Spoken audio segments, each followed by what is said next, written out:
Hello, I'm here with Dr. Mark Laffey, SOAS University of London Politics and International Studies Department. Mark, what do you conceive diplomacy to be? Well, it used to be that diplomacy was lying for your country, and then the new diplomacy was lying with laptops. But I've always thought that diplomacy is really about maintaining cordiality in the midst of profound disagreement. Building on that a little, what does successful diplomacy look like to you? How do we know when diplomacy's been successful? What are its measures of success? Well, I suppose we could start with the opposite. How do we know when it's failed?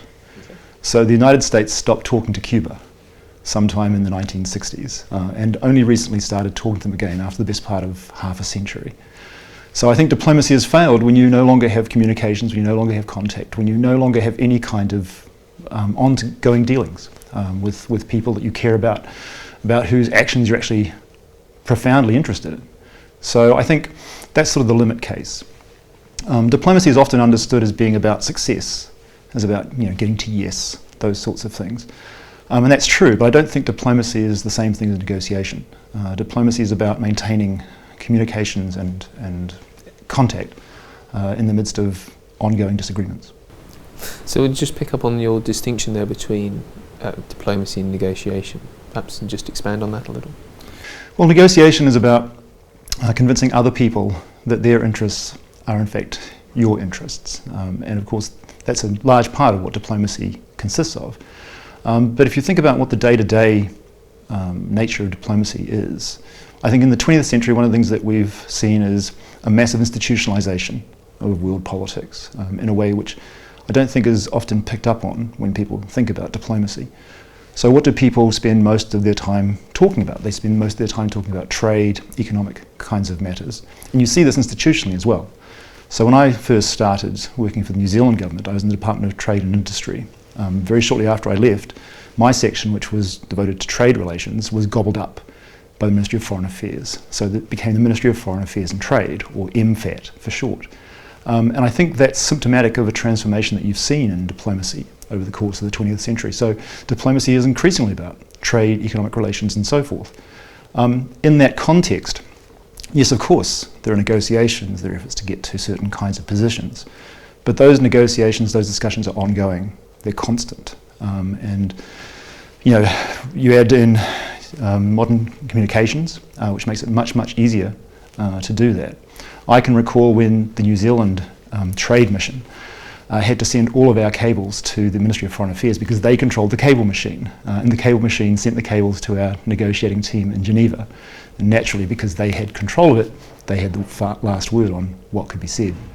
If you fast forward to today, those kinds of communication systems look antediluvian. And so there's a constant interaction of back and forth, which you didn't have before. And I think diplomacy is now about that. It's about that changed context, those changed kinds of issues.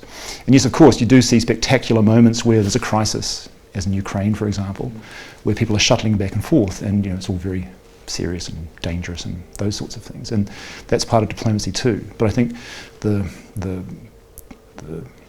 web of it, the actual substance of it, are those other, often unseen, unheard interactions which take place more or less continuously.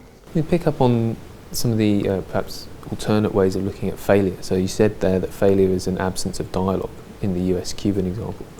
Are there other ways that we can conceive of sort of diplomacy when we know it's failed?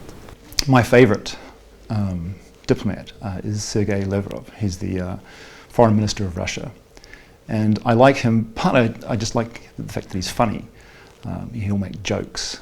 He was responding to someone who had complained about the return of Russia on the world stage as a great power. And he said, well, in the 1990s, when the Soviet Union fell apart, there were all these people in the West who were concerned we need a strong, sort of unified Russia. And he said, well, here we are. People don't seem to understand that diplomacy is also about respect and regard for people that you disagree with. And so he's also said that the West had gone from being the world's greatest problem solver to being the world's greatest liability. He was asked about this, is this what you really believe? He said, well, I was reading this because it was a text from a Singapore colleague, and I wanted him to know that I was still reading what he was saying and what he was writing. So on the one hand, he managed to say, yes, the United States and the West have become this huge problem for the world, without actually committing himself to doing it. And I think that kind of subtlety is almost sort of characteristic of a caricatured notion of diplomacy, sort of saying one thing while saying something else. But what he was really saying was that there's a lack of mutual respect on the part of the West for what he referred to as other civilizations in the world. And he said without that sort of basic level of respect and regard, diplomacy necessarily breaks down. That's not helpful if the West is constantly telling the Chinese or the Russians or someone else effectively that they're stupid, that they don't really understand the realities of world politics, that world politics is really what the United States and its allies say it is. That's not a basis for any kind of diplomacy, it seems to me. Great, thank you. I wonder if we pick up on one dimension to diplomacy as one of its characteristics, and that being trust. And how important is trust to your understanding of diplomacy? I think it's profoundly important. In fact, I think it's precisely to foster trust that you need to have ongoing interactions and communications and so forth. So I can recall, again as a very, very junior frog working for the New Zealand government, going off to a meeting of trade ministers in a holiday resort in New Zealand, which of course is where trade ministers prefer to hang out. And there was a big fuss because there were two buildings where people were going to be accommodated. There was a big fuss about who was going to be in the big building with the big negotiating teams from the United States and the European Union and Japan, and who was going to be in the other one, just slightly down the road. And I don't think that's just because people think that the US trade representatives are party animals or good fun to hang out with. It's because you want to be in the room, you want to be having those sort of ongoing connections, associations, that sort of interpersonal relationship with whoever happens to be the lead on those teams at the time, because those kinds of personal relations, which might seem quite trivial, nonetheless over time build up to relations of trust. So you have time with this person, they say things to you, subsequently you find out whether they've been misleading you or being straight with you or not. If you don't have those kinds of relations, it's very difficult to go from that to something much more substantive when you find yourself in a negotiating situation. So I think trust is profoundly important. So thinking about your research and your experience, where do you see diplomacy at work, as it were, beyond perhaps just the state-to-state interface? Well, I think diplomacy has become sort of decentered, I suppose, and now moves around quite a lot. So I think if you only focus on state to state, then you see one aspect of all of this. But you need to sort of pull back from that and start to think about all the things that are going on around those rooms where you have state representatives present. So even if you take that narrow focus, you can't really understand it unless you understand where the negotiating positions come from. So I've discussed this with a colleague who I suppose you describe as an academic entrepreneur. He's one of those people who sort of crosses the divide between policy on the one hand and academia on the other. And he's described to me being in a room with a bunch of state representatives, and at least three of them were saying things that he himself had actually written because of his sort of behind the scenes role in helping those states figure out what they thought about the particular issue that's his area of expertise. And I think if you take that example, you can start to generalize it. So when I was in Minneapolis, this was during the negotiations that led up to the North American Free Trade Agreement, and you had corporate lawyers, including on their CVs or things that they had done, drafting sections of what became the North American Free Trade Agreement. And that's perfectly fine, right? I'm not criticizing them for doing that, but I'm simply saying if you live in a world where the negotiating positions and indeed ultimately the draft documents that governments are presenting to each other in negotiations of whatever kind have been produced by people who are in fact not part of government, in fact don't really have any kind of public role whatsoever, then you can't really understand diplomacy if all you look at are states and what they say and do. Yeah. Again, looking through your experience and the work that you've undertaken, are there sort of certain individuals that you'd like to name and shame, but identify with as being good diplomats, as being diplomats of particular quality? Well, I name-checked the current Russian foreign minister, so I suppose if I'm going to have a diplomatic hero, he would probably be my choice.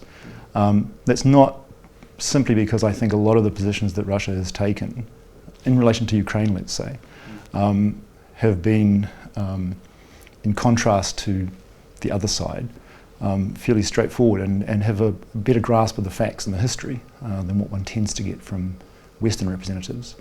But I think it's maybe just grace under pressure. Russia's been in a rather poor position if you look at the way in which they've been discussed in Western media, the kinds of statements that have been made by representatives of the European Union or the United States or Britain in relation, or Australia for that matter, in relation to what the Russians have and haven't been doing in relation to Ukraine. And I think he has consistently, in a variety of fora, in the face of often quite difficult questioning, retained not just the sort of the calm exterior appearance that one associates with diplomats and so forth more generally, but has consistently responded to often almost hysterical attacks calmly with the command of the figures and the history and the actual facts on the ground, which I think puts many of his interlocutors to shame. So he would probably be my hero. Just one final point there. You've talked in your remarks about something about the importance of perception to the way that diplomacy operates. I'm wondering how you see that playing into the sort of current debates on public diplomacy, the importance of the audience to diplomacy. Well, I think one of the things that has happened, again over the course of the last century, let's say, with the rise of mass publics and the rise of modern communications technologies, is that it's become much more central, I think, to how states position themselves in the world. That you speak not only to foreign governments and their representatives, but also to the broader publics. And so I think public diplomacy is actually quite important. At the same time, it's often difficult to separate it out from propaganda. And I also think public diplomacy is one of those areas where states are most vulnerable to being misled by their own misunderstandings of who they are and what they represent. So after the attacks of September 11th, 2001, the United States set out to produce actually quite a large and elaborate public diplomacy program aimed at the Middle East, because their understanding of why they hate us, which is itself a deeply problematic way of thinking about what had led to that, those attacks. Their understanding of why they hate us was that they don't know us. They don't actually understand us. And so if we can communicate with people in the Middle East what it's like to be a Muslim in the United States, or how US society works, then they'll know us better and there won't be such a problem. Now, they brought in people from Madison Avenue, so experienced advertising executives to try and run the program. They put lots of money into it. They made TV shows about life in America. And the problem with that was that the Pew Foundation went off and did some survey research in the Middle East, and they asked people in the Middle East, well, why do you have a problem with the United States? And it turned out that people in the Middle East know quite a lot about the United States, which would be surprising. They didn't, given sort of the role of US media in the world. They were concerned about US foreign policy. So it was more about what they did rather than who they were. So I think public diplomacy is important, but I think one has to start by looking realistically at one's conduct in the world and asking straightforward questions about why they hate us before you try to explain to them why they shouldn't.